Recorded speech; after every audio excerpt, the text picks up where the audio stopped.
This is a download from BFM 89.9, the business station. Good afternoon, I'm Mira Sivasodi. It's Health and Living, and today we're discussing atrial fibrillation in the heart. Dr. Surinder Kaur Khelae, she's a consultant cardiologist and electrophysiologist from Institut, Jantung, Negara. We're going to be trying to understand what what atrial fibrillation really is. A lot of people refer to electrophysiologists as the electricians when it comes to your heart, but some of us can't put this concept of electricity and our hearts together. How does that come together? Dr. Surinder is here to explain that further. Welcome to the show, Dr. Surinder. How are you today? Oh, I'm fine. Thank you, Mira Sodi. Would you like to tell me what is this electricity that's going on, and who's making this electricity for the functioning of our heart? Okay, so we all know that the two parts of the heart, one are the guys or the plumbers generally who clean up all the blockages in your arteries to the heart, and we are the electricians who fix up the electrical activities in your heart. May it be short circuits, may it be too slow, or may it be too fast. That's generally our work. If you're talking about the heartbeat, right, the heart rhythm starts from the top chamber of the heart, which is known as the sinoatrial node, and it travels down to the AV node that's somewhere in the middle of the heart and right down to your ventricles, and then it pumps out the blood and gives out your heartbeat. So generally, when you are sitting down not doing anything, your heart rate should range anywhere between 50 to 80 or 90 beats a minute. But when you start walking, it will increase to give you more oxygen and a better circulation. Okay. And when you say atrial fibrillation, you said it can either be an abnormal rhythm or something not quite right. Could you explain what atrial fibrillation really is? Okay, so your normal heartbeat is very regular. It beats in a regular fashion. And if you know how to feel your pulse, you will feel that it's a regular pulse. In atrial fibrillation, what exactly happens is the upper chambers of the heart, which are known as the atria, they beat in a rather irregular fashion. And that is what is known as atrial fibrillation, or in short, people call it a FIB. Okay, and FIB, that's what they keep saying, FIB all the time. Yes. Okay, but do you see many of these cases at IJN? Well, because of my nature of a job, being an electrician, so a fair amount of my patients fall in this category. And why is it so common? Well, atrial fibrillation comes along, usually is associated with a bag of other issues. Other risk factors, mainly those people who have had a previous heart attack, who have high blood pressure, who have diabetes, they may have atrial fibrillation.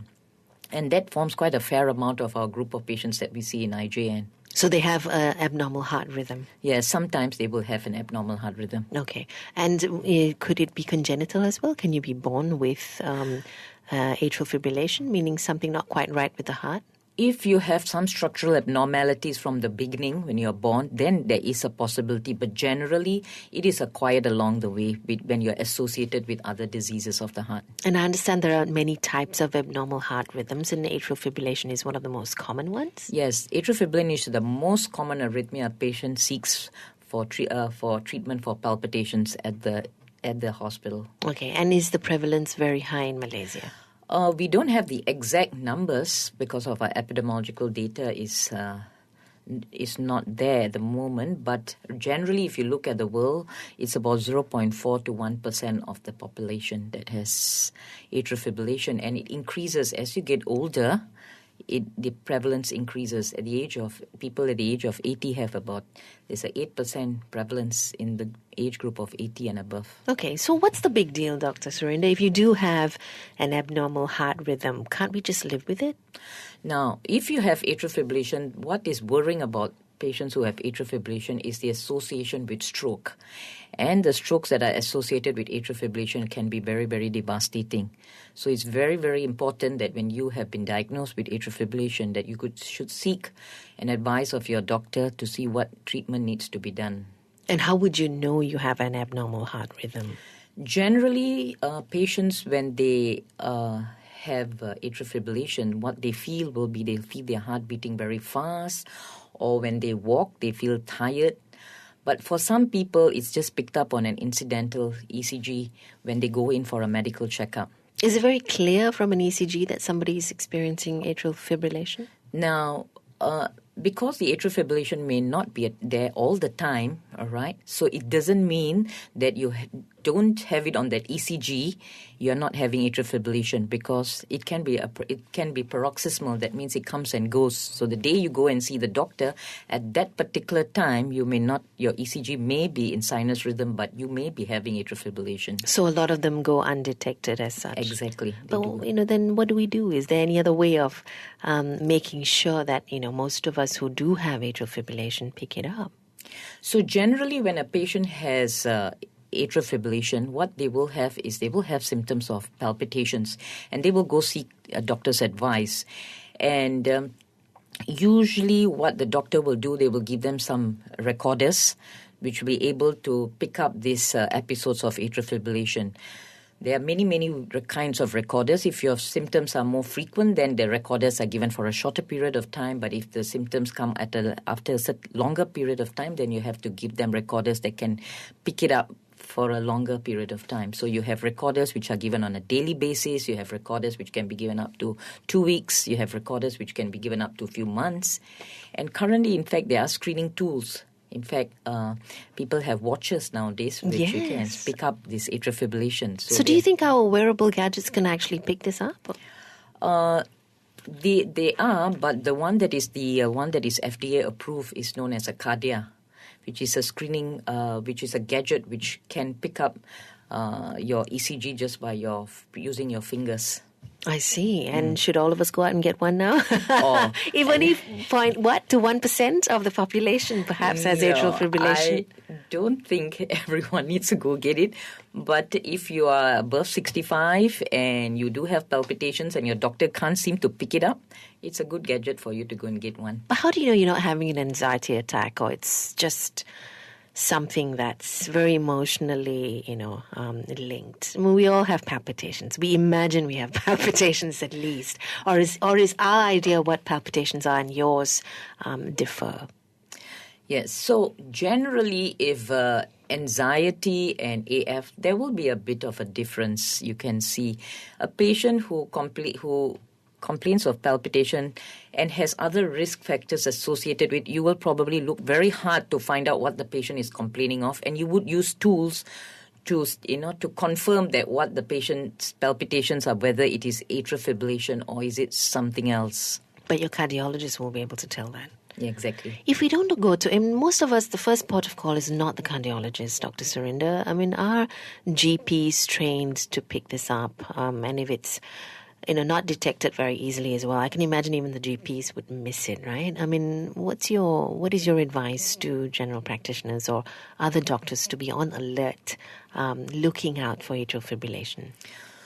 Well, if a patient who has risk factors associated with atrial fibrillation, and if the patient does complain of palpitations, such as I feel my heart fluttering and I feel breathless, then I think the patient needs to be referred to a cardiologist.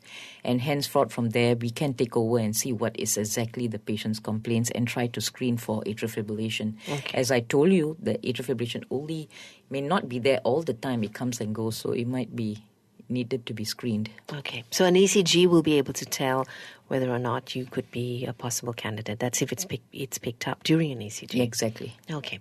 We're discussing atrial fibrillation. It is us having an abnormal heart rhythm. There are many types of these abnormal heart rhythms.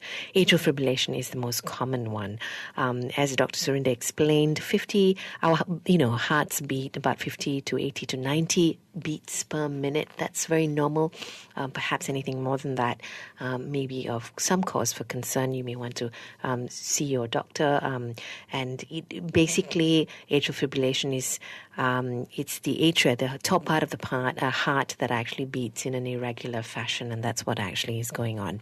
So we'll come back and find out more about, what are ways in which we can, what can we do to help prevent strokes when atrial fibrillation is not detected, as you said earlier, Dr. Surinder. When it goes undetected, then the chances of a stroke is a lot higher. So we'll come back and have that discussion further as to how to manage an atrial fibrillation better on the Bigger Picture, BFM 89.9. Good afternoon and welcome back. I'm Mira Sivasodi. In the studio with me, Dr. Surinder Khelae. She's a consultant cardiologist and electrophysiologist at Institut, Jantung, Negara. We are discussing atrial fibrillation. Very simple terms, an electrophysiologist is somebody who is really the electrician who looks after the electrical wiring in your heart. And Dr. Surinder has explained earlier on how she differs from the other cardiologists who are the plumbers, and how they work on your clogged up arteries. Now she looks at how this whole heart is actually powered and how it functions like that. What happens, if atrial fibrillation goes undetected? We've spoken about that earlier on. You did say that chances of a stroke is a lot higher. Now, it's 15 to 20% of all strokes occur in patients with atrial fibrillation. That's a pretty high number, Dr. Surinder. How do we manage that then? Okay. Once you're diagnosed with atrial fibrillation, then you need to be on a few drugs, right? So there's two parts to it in managing atrial fibrillation. One is when the patient you have to treat the symptoms, right? What the patient complains of, I feel my heart racing, I feel unwell. So those are known as the symptoms. And you would manage your symptoms either with some drugs to control the rate, all right? Or you give drugs where you try to keep the patient most of the time in their normal heartbeat, which is known as the sinus rhythm. Or you could offer them, if they're very symptomatic, despite all these medications, there are avenues such as ablation, right, where we would treat it's an invasive procedure to maintain the patient most of the time in sinus rhythm. So those are the technologies for keeping the patient in sinus rhythm, or to control their symptoms. On the other hand, to prevent a stroke, you need to be on a blood thinner. All right. What happens in atrial fibrillation is when the heart beats irregularly, it tends to form clots in the heart, just like how a car, if it was jerking, it will choke the spark plugs, right? That's exactly what happens in the heart. When you have atrial fibrillation, there will be, the blood doesn't move smoothly, and it tends to form clots. And one fine day, these clots will travel up to your brain and you get a stroke. So in order to prevent that, you need to take some blood thinners. In all the previous years, what they had was a drug known as a warfarin, which is actually literally like a rat poison. But that... Really? Yeah. What do you mean by rat poison? That is the drug. That warfarin is rat poison. Is actually warfarin, actually. So what happens is these rats, they are given this warfarin, and then they bleed in their brain, and that's how they die. It's an anticoagulant. Yes, it's an anticoagulant.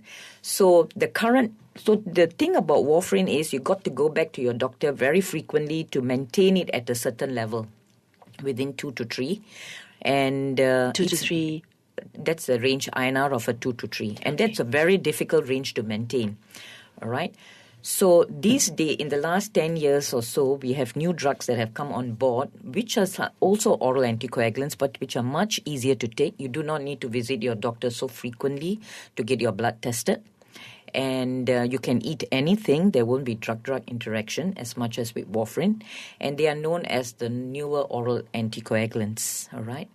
They are a little bit expensive, but they are much easier to take.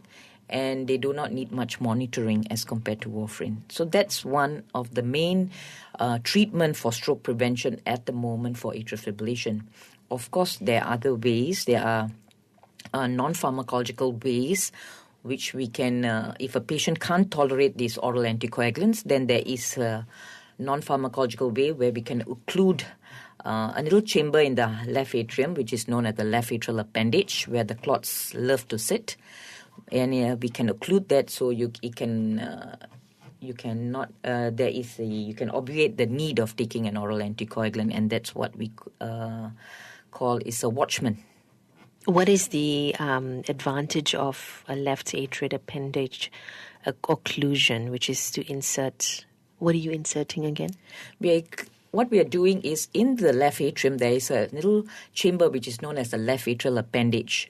And majority of the time, more than 90% of the time, the clots love to sit in the left atrial appendage.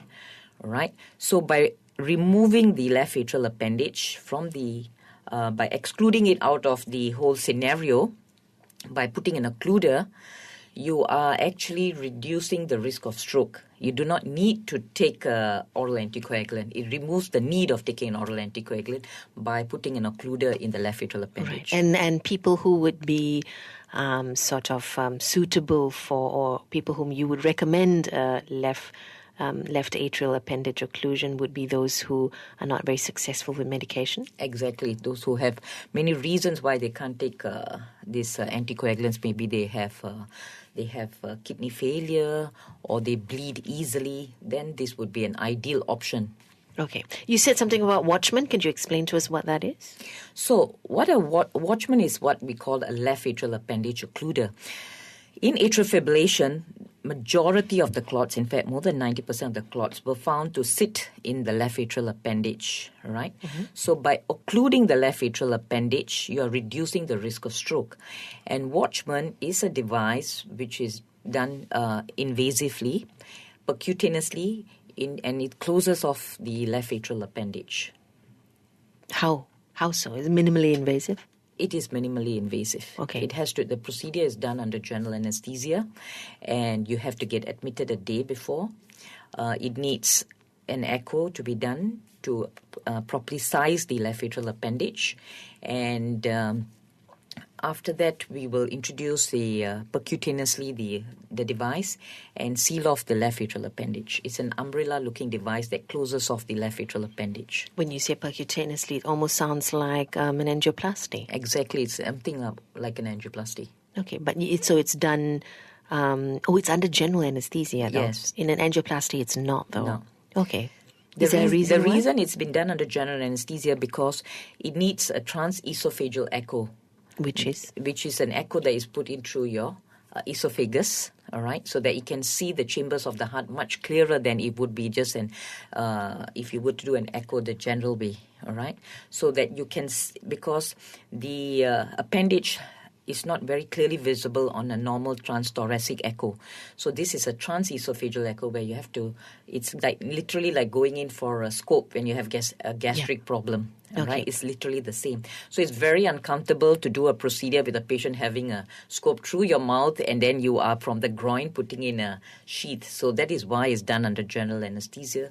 As well as to accurately size the device, you need the patient to be a bit more still.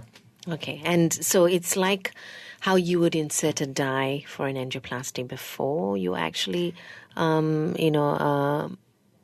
send in the stent. No. So generally, it is basically you would take a picture with just like an angiogram, right? Size the device, for the device, yep. All right, and then deploy the device, somewhat like an angiogram, slightly a bit more complicated than the angiogram, but somewhat the same. What are the risks involved in a procedure like this? The risk involved is because you are going into the atrium, all right.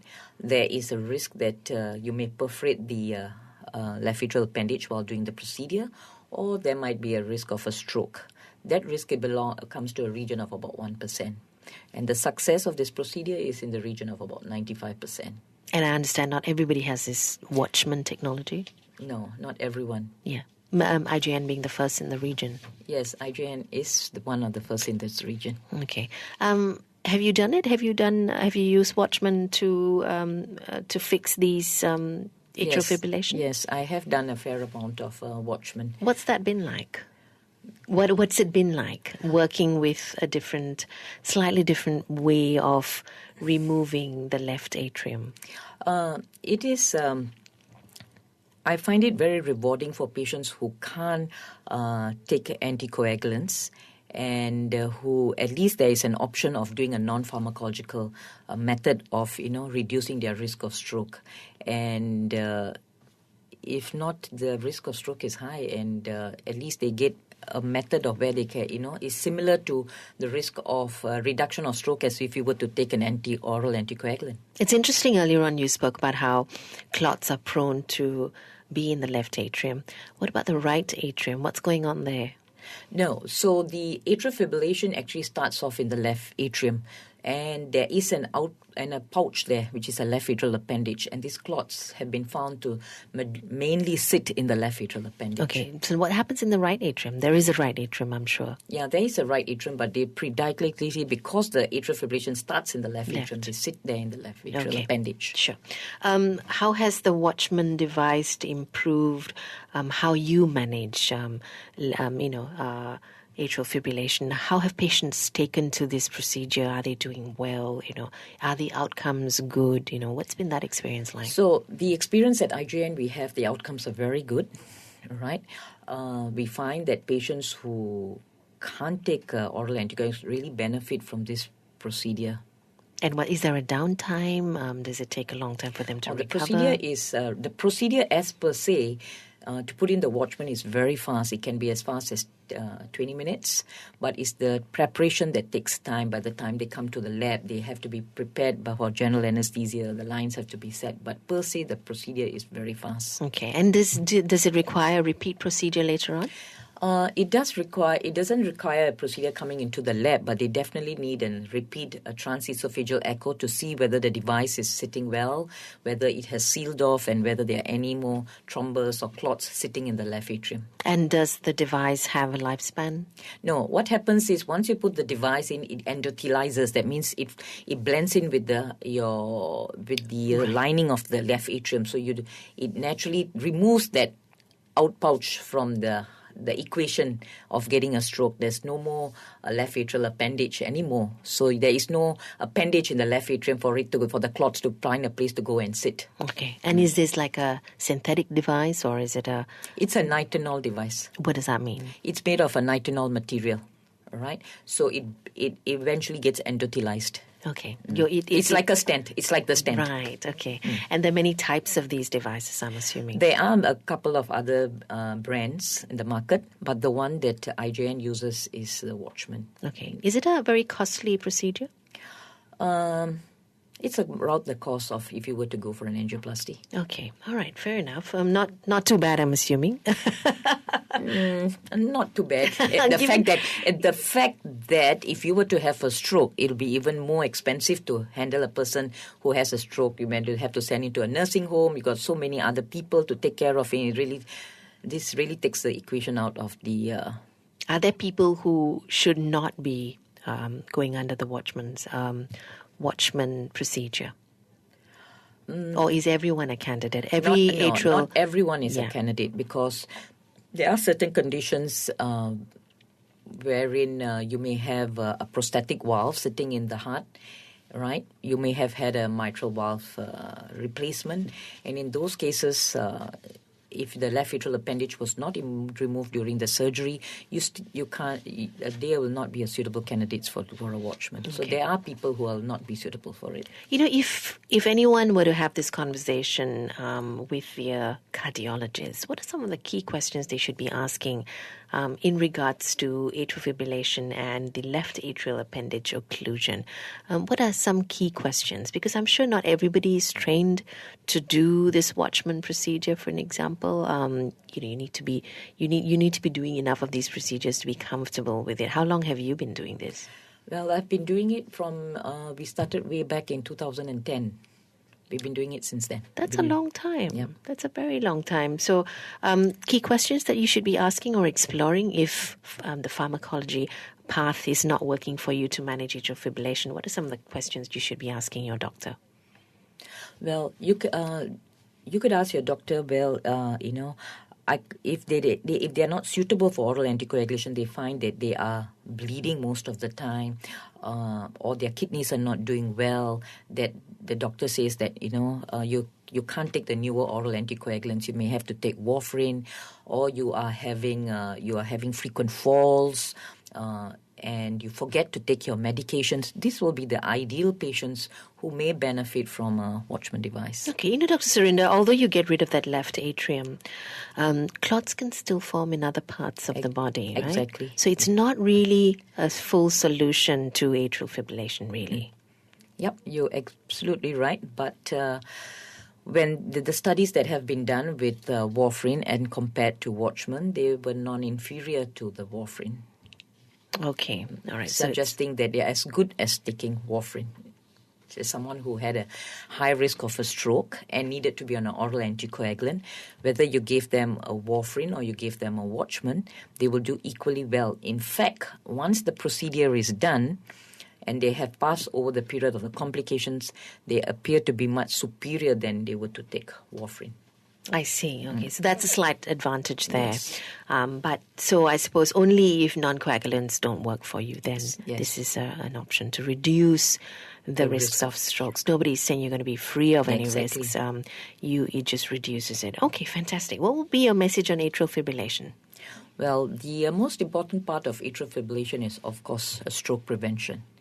And it's important to diagnose if you have AF early so you can seek the appropriate treatment. And symptoms, once again, is your heart rating at a very fast heart rate. Yeah, Yes. very fast heart rate.